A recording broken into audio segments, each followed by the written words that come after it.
안녕 친구들. 저번 이야기에서 계단의 정체에 대해 궁금해하는 사람이 아주 많더라고. 솔직히 말하자면 여기서 그 정체가 가장 궁금한 사람은 아마 나 자신일 거야. 그래, 피터는 분명 내게 말한 것보다 더 많은 사실을 알고 있는 것 같았어. 하지만 그는 이미 용기를 내어 충분히 많은 것들을 털어놓았고, 거기서 그를 더 추궁하는 것은 어쩌면 그를 위협하는 행위가 될지도 몰라. 사실 나는 피터가 훈련장에서 이탈한 것도 어쩌면 본인의 의사가 아닐지도 모른다는 걱정을 하고 있어. 내가 너무 과도한 상상을 하는 걸 수도 있겠지만 말이야. 분명한 것은 그 계단이 아주 심각하게 불길한 존재라는 사실이야. 너희가 숲속에서 그런 계단과 마주친다면 그냥 그걸 멀리하고 너무 신경 쓰지 않도록 노력하라고. 지금으로선 그게 내가 알고 있는 최대한의 정보야. 그럼 훈련장에서 들었던 이야기들을 마저 풀어놓을게. 첫 번째는 합동훈련에서 만난 소방 전문대원에게 들은 이야기야. 그 소방대원은 예전에 엄청나게 거대한 나무 위로 아이를 구하러 올라간 적이 있대. 산림구조대원들에게는 적합한 장비가 없어 결국 소방대원 측에게 도움을 요청하게 된 거야. 그는 나무를 타본 경험이 많고 또 거기에 필요한 장비를 가장 능숙하게 사용할 수 있었기 때문에 파견대원으로 선출되었어. 그가 사고 현장에 도착했을 때 그는 상상 이상으로 커다란 나무에 압도당하고 말았지. 그는 산림구조대원들에게 도대체 어떻게 저런 나무 위로 올라간 거냐고 몇 번이나 되물었어.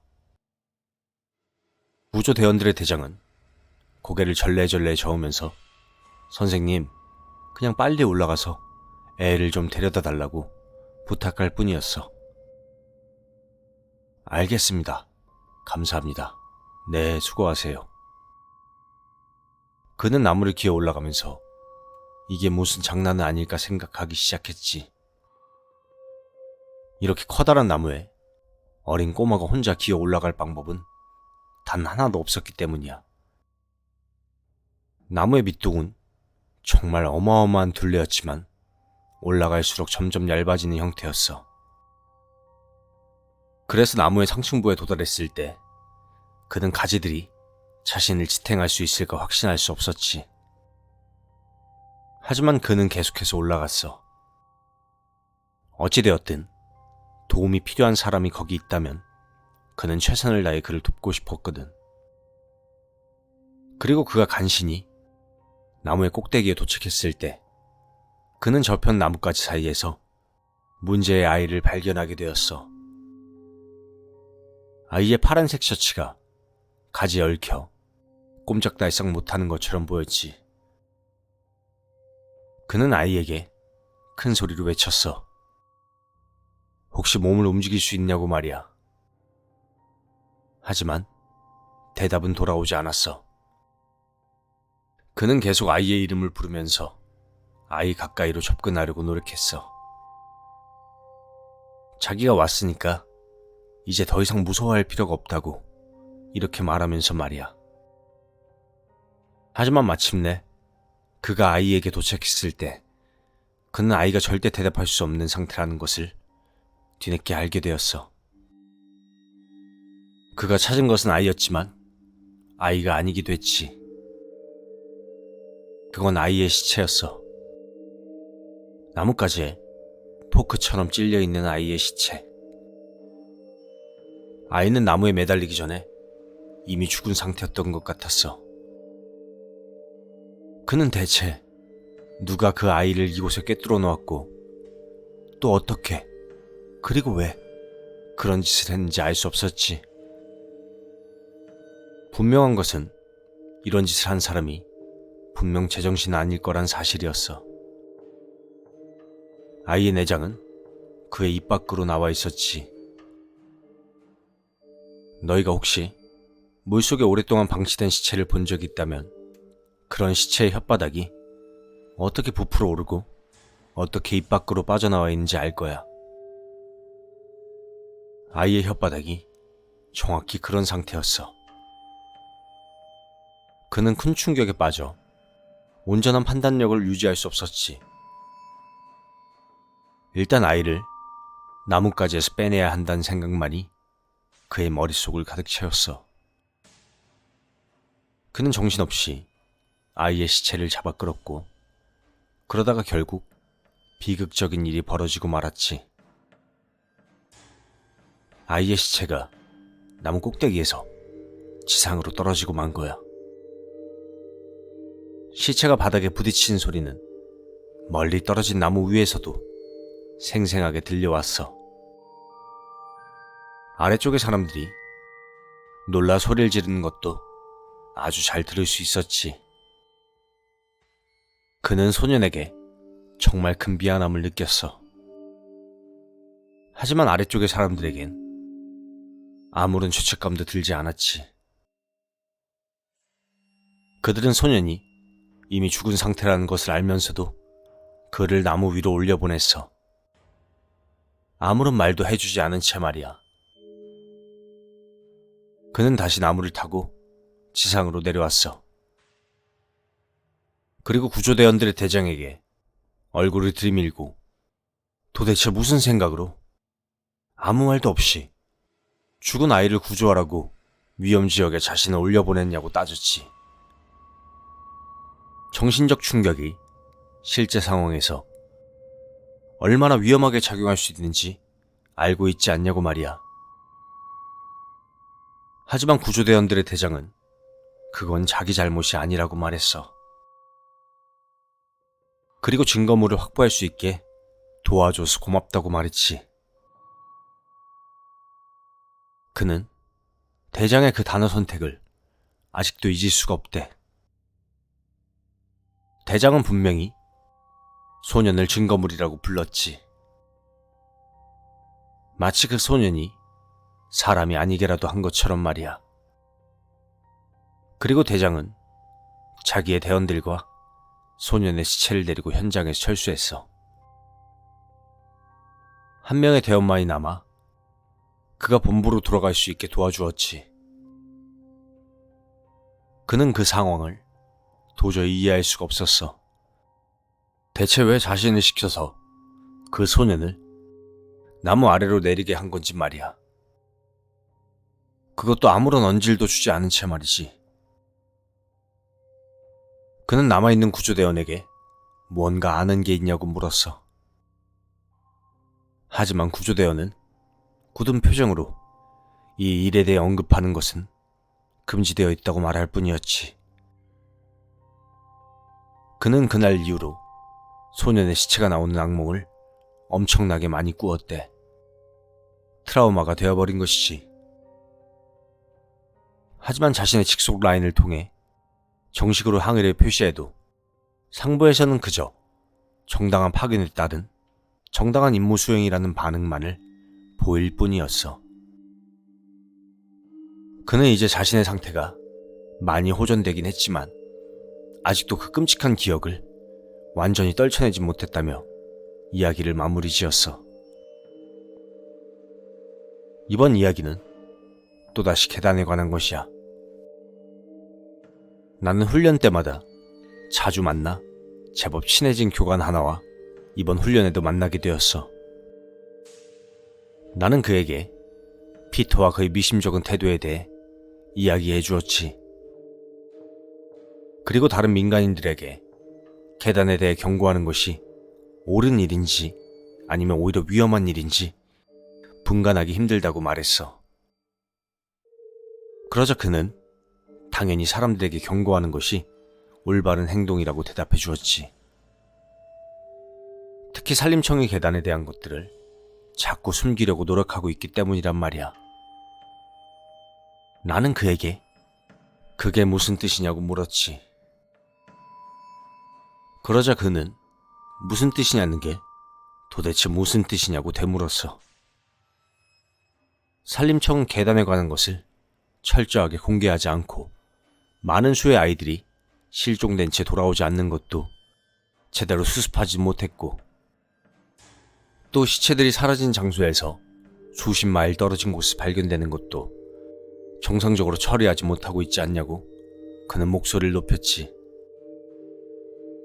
그는 산림청의 관심은 오직 사람들이 계속 숲과 공원에 방문하게 만드는 그런 일들 뿐이라고 말했어. 분명 위험한 요소가 있다는 것을 알면서도 국립공원이나 관광지의 발길이 끊길까봐 걱정할 뿐이라고 화를 냈지. 그리고 잠시 후 그는 조금 진정하더니 객관적인 시선으로 보자면 그런 종류의 끔찍한 사건들이 아주 드물게 일어나긴 한다고 덧붙였지. 그러니까 자기가 매일매일 수십 명이 죽어나가는 식으로 얘기하는 건 조금 과한 부분이 있다고 인정했어. 하지만 그는 그런 무시무시한 사건들이 실제로 일어나는 것 자체가 중요한 문제이고, 우리는 그런 것들에 더 많은 관심을 기울여야 한다고 말했어. 특히 그 괴기스러운 계단들을 더 조심해야 한다고 말했지. 얘기가 계단으로 넘어가자 그는 갑자기 내게 뒤집어진 계단을 본 적이 있냐고 물었어. 나는 본 적이 없다고 하자 그는 내 경력 동안 그걸 한 번도 보지 못한 것은 행운이라고 말했지. 그는 누군가 그것에 대해 말해준 적도 없냐고 물었어. 나는 이번에도 고개를 저었지. 그는 잠시 고민하더니 내게 뒤집어진 계단에 대해 설명해주기 시작했어. 보통 숲속에 뜬금없이 놓여있는 계단들은 그 이상한 존재감에도 불구하고 평범한 방향으로 위를 향하고 있지. 하지만 가끔씩 위아래가 바뀐 채 거꾸로 뒤집어진 계단들이 나타나곤 한대. 그리고 그런 뒤집어진 계단들은 우리가 접근하건 접근하지 않건 반드시 끔찍한 일을 불러온다고 해. 나는 쉽게 공포에 질리는 편이 아니야. 하지만 그의 설명을 듣는 순간 그 뒤집어진 모양을 상상하는 것만으로도 묘하게 소름이 끼쳤어. 나는 나 역시 언젠가 그런 계단과 마주치리라는 사실을 늦게나마 깨닫고 있었고, 그때의 나는 도대체 어떻게 대처해야 할까 갈피를 잡을 수 없었지. 그는 내 반응을 살피더니 이번엔 얼굴 없는 남자 얘기는 들어본 적이 있냐고 물었어. 나는 예전에 너희들에게 들려줬던 그 스키용 파카를 입고 높은 산을 서성이는 맨질맨질한 얼굴을 가진 남자에 대해 얘기해줬었지. 그는 내 얘기를 흥미롭게 듣더니 자기도 비슷한 것을 본 적이 있다고 말했어. 그가 몇 년 전에 훈련 때문에 텐트를 치고 야영을 하고 있는데 갑자기 텐트 근처에서 사람이 걸어다니는 소리를 들었대. 아주 늦은 밤이었고 훈련 중 이동은 통제되어 있었기 때문에 그는 어떤 신참이 볼일을 보러 나왔다가 길을 잃고 헤매는 중이라고 생각했지. 그는 신참이 깜깜한 밤에 낭떠러지 같은 곳으로 잘못 갈까봐 자리에서 일어나 텐트 밖으로 나왔어. 신참에게 길을 알려주려고 말이야. 그런데 그가 밖으로 나오자 발소리는 저 멀리 숲속으로 사라지고 있었어. 그는 깜짝 놀라 그 소리를 따라 걸어갔지. 비몽사몽간에도 신참이 멍청한 짓을 할까봐 걱정이 되었던 거야. 그는 뭐에 홀린 듯이 그 소리를 따라 반마일 정도를 걸어갔어. 그리고 결국 그 소리는 어떤 작은 강의 어귀에서 멈추었지. 날이 밝은 밤이었기 때문에 그는 강물에 비친 발소리에 주인을 볼 수 있었어. 언뜻 보기에 그냥 평범한 남자 같은 모습이었지. 그 사람은 뒤에 가방을 맨 채 자신 쪽을 바라보고 있었어. 그는 남자에게 괜찮냐고 물었지. 만약 문제가 있다면 자신이 도와주겠다고 말이야.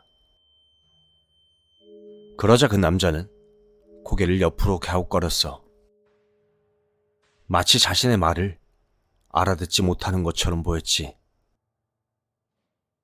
그는 상황을 확인하기 위해 자신의 주머니에서 항상 가지고 다니는 접이식 손칼을 꺼냈어. 칼의 손잡이에는 작은 플래시 라이트가 붙어 있었지. 그는 라이트를 켜서 남자의 가슴 쪽을 비췄어. 밤중에 갑자기 상대의 눈을 비추면 위험할 수 있었으니까 말이야. 작은 불빛 아래에서 남자의 가슴은 깊고 천천히 숨을 내쉬고 있었어. 그는 남자가 혹시 목류병 상태는 아닌가 의심하게 되었지. 그는 남자 쪽으로 조금 더 가까이 다가가면서 다시 한번 괜찮냐고 물었어. 그리고 천천히 라이트를 남자의 얼굴 쪽으로 올리는데 그제서야 무언가가 이상하다는 것을 느끼게 되었지. 아무리 생각해도 그 남자는 심각할 정도로 느리게 숨을 쉬고 있었어. 사실 그건 숨을 쉰다기보다는 숨쉬는 행동을 흉내내는 것처럼 보일 지경이었거든. 남자의 호흡은 너무 깊고 너무나도 규칙적이었어. 그는 남자에게 신원을 밝히라고 외쳤어. 그러자 남자는 갑자기 목이 졸린 것 같은 그런 소리를 내기 시작했지. 그는 결국 남자의 얼굴에 정면으로 라이트를 비췄어. 그런데 불빛 아래 드러난 남자의 얼굴은 텅 비어 있었지. 그저 맨질맨질한 살갗뿐이었어. 눈, 코, 입이 하나도 없는 채 말이야. 그는 공포에 질려 그 기괴한 모습을 바라보고 있었지. 그때 갑자기 남자가 순식간에 이쪽으로 다가왔어. 방금 전에는 강 건너편에 서 있었는데 어느 순간 자신의 오피트 근처까지 이동해 있었던 거야. 그는 눈을 깜빡이거나 시선을 돌리지도 않았어. 그런데도 말 그대로 그 남자는 순식간에 강을 건너온 것이었지. 마치 남자의 움직임이 너무 빨라 그의 뇌가 그 이동을 제대로 포착하지 못한 것 같았어. 그는 자기의 몸이 제대로 움직이기를 필사적으로 기도하면서 굳어버린 몸을 억지로 돌려 캠프 쪽으로 도망치기 시작했어. 그 남자가 쫓아오는 소리는 들리지 않았지. 하지만 그는 그 남자가 자신의 뒤를 쫓고 있다는 것을 느낄 수 있었어. 겨우겨우 캠프에 도착해서 야영장의 중심지에 들어갔을 때 그곳에는 아직 캠프파이어가 켜진 채 몇 명의 사람들이 둘러앉아 있었어. 사람들은 숨을 헐떡거리는 그를 보며 깜짝 놀라게 됐지. 그는 사람들에게 상황을 설명해 주었어. 하지만 그 얘기를 온전히 믿는 사람은 없는 것 같았지. 그는 그 이상한 남자가 캠프장까지 자신을 쫓아올 것을 대비해 물가 옆에서 캠프장의 입구를 주시하고 있었어. 하지만 몇 시간이 지나도 심지어 아침 해가 떠오를 때까지도 기괴한 침입자는 나타나지 않았지. 그는 해가 중천에 떴을 때야 겨우 눈을 좀 붙였대. 그리고 다음날 남은 훈련을 취소하고 집으로 돌아가 휴식을 취했지. 그 후로 한동안 눈을 감으면 남자의 텅 빈 얼굴이 떠올라 매우 고통스러웠지만 이제는 거의 다 극복하고 다시 숲에 출입할 수 있게 되었어. 그의 이야기는 거기서 끝났어. 나는 우리 옆의 숲을 보며 뭔가 오싹한 기분을 느꼈지. 그의 말은 거짓이 아닐 거야. 나 또한 비슷한 얘기를 들은 적이 있으니까.